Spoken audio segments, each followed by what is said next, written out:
Bonjour à vous, j'espère que vous allez bien. Alors, je vous partage le fruit de ma pensée sur un sujet épineux, celui du féminisme. Bien entendu, je ne prétends pas avoir la vérité et j'ai hâte de lire vos commentaires, vos retours, surtout les retours des femmes, pour qu'elles me donnent leur avis sur le sujet en question.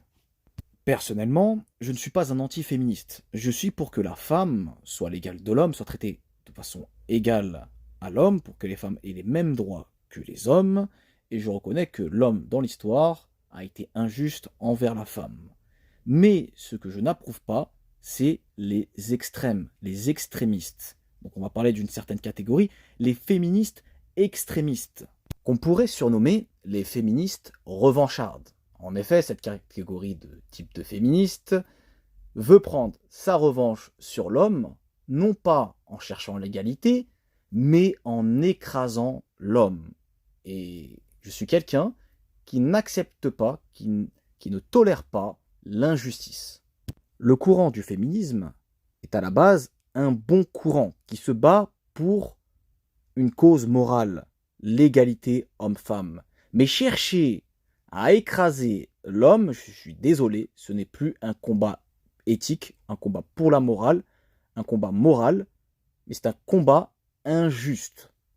Et ce que j'ai remarqué chez ce type de féministes, c'est qu'elles vont se concentrer sur les choses qui les arrangent. Et vont faire les aveugles sur les choses où elles n'ont rien à gagner, où elles sont en désavantage. Alors, pour répondre au sujet initial, on va essayer de donner une sorte de définition de la représentation de la femme féministe. Comment les femmes féministes se représentent? Une femme féministe va se dire indépendante. Elle dit qu'elle n'a pas besoin de l'homme. Elle veut se soulever de l'oppression patriarcale. Je le comprends bien. C'est-à-dire qu'une femme féministe est une femme souvent qui a fait des études, qui est indépendante financièrement, et donc qui n'a pas besoin de l'aide financière de l'homme. Mais là, il y a une contradiction dans nos sociétés. Nous vivons dans des sociétés matérialistes et superficielles. Du coup, les femmes, souvent on entend cette idée-là, que la femme recherche un homme, un conjoint, avec des bons revenus. Et là, on rentre dans une contradiction, une sorte de schizophrénie ou d'opportunisme. Normalement, une femme féministe qui est accrochée aux valeurs liées au courant du féminisme ne devrait absolument pas accorder la moindre importance aux revenus du conjoint, puisque cette dernière aspire à ne pas dépendre de l'aide financière de l'homme. Alors, pourquoi cette contradiction? Je vais vous donner mon hypothèse. Pendant des siècles, des millénaires plutôt, les femmes dépendaient de l'activité physique ou économique, puisqu'à l'époque, l'homme allait chasser, etc., il y avait du troc, etc., de l'aide de l'homme pour subsister à ses besoins. Donc cela s'est inscrit un peu dans les codes sociaux, dans la tête des femmes, et il est extrêmement difficile d'aller contre cet héritage traditionnel, et cela renvoie aussi à la nature profonde de l'homme et de la femme, puisque en réalité, à l'origine, le travail était lié à l'homme. L'homme a la force physique. C'est lui qui peut aller chasser, c'est lui qui peut ramener du pain. C'est pour cela qu'en économie, on parle de force de travail. C'est un terme qui est employé par Karl Marx. L'homme possède la force physique et peut aller travailler. À l'époque, il y a environ 2 siècles ou 3 siècles, la plupart des métiers étaient des métiers physiques. Cela demandait beaucoup de force physique.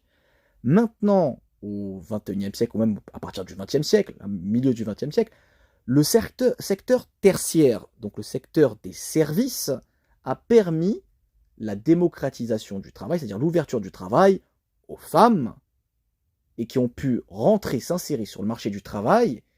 Pourquoi? Parce que il y avait des métiers accessibles pour la gente féminine. Ces métiers demandaient beaucoup moins de force physique. Les femmes féministes actuelles, en tout cas une partie d'entre elles, sont dans une sorte de transition. Elles sont perdues entre les traditions, les codes sociaux, où c'était la femme qui dépendait de l'homme, et la femme active qui n'a pas besoin des revenus de l'homme. Certaines sont conscientes de ce problème de transition, et d'autres en abusent.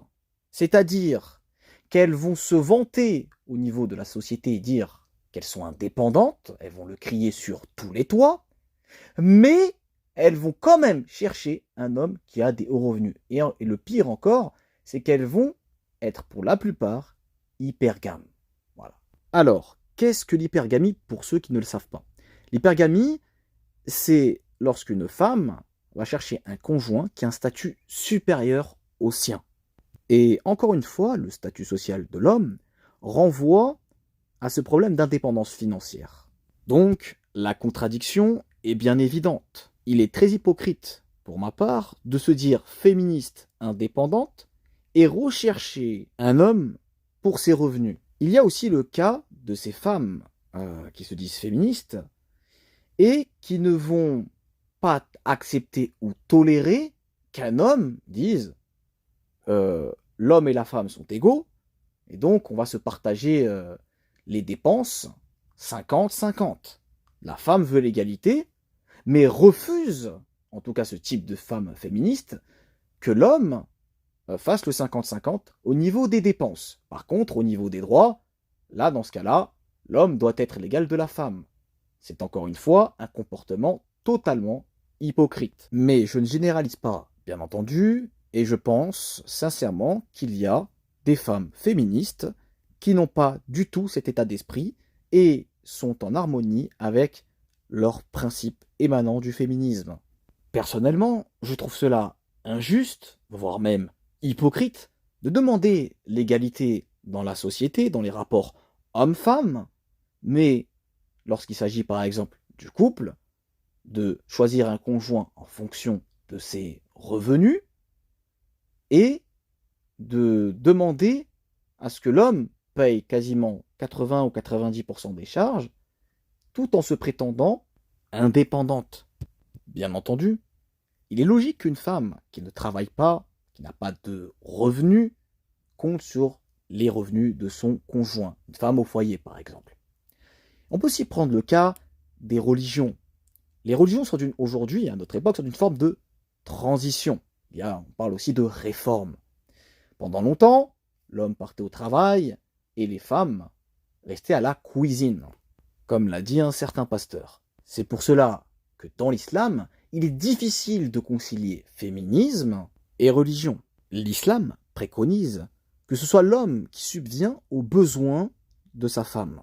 Personnellement, je ne suis pas du tout en accord avec cette vision. Ceci émane de traditions archaïques basées sur les conditions de vie, les conditions sociales, le statut social de la femme de l'époque. Et cette femme-là ne travaillait pas. Et donc, les féministes actuelles sont perdues entre leurs traditions de leurs ancêtres, les traditions aussi religieuses, avec les règles émanant du féminisme actuel. Ce qui débouche sur des comportements contradictoires. Bien entendu, parmi ces féministes, il y a des opportunistes et des hypocrites. Cette vidéo est arrivée à son terme. J'espère qu'elle vous aura plu, qu'elle vous aura aidé, qu'elle vous aura fait réfléchir. N'hésitez pas à me donner votre avis et je vous dis à la prochaine.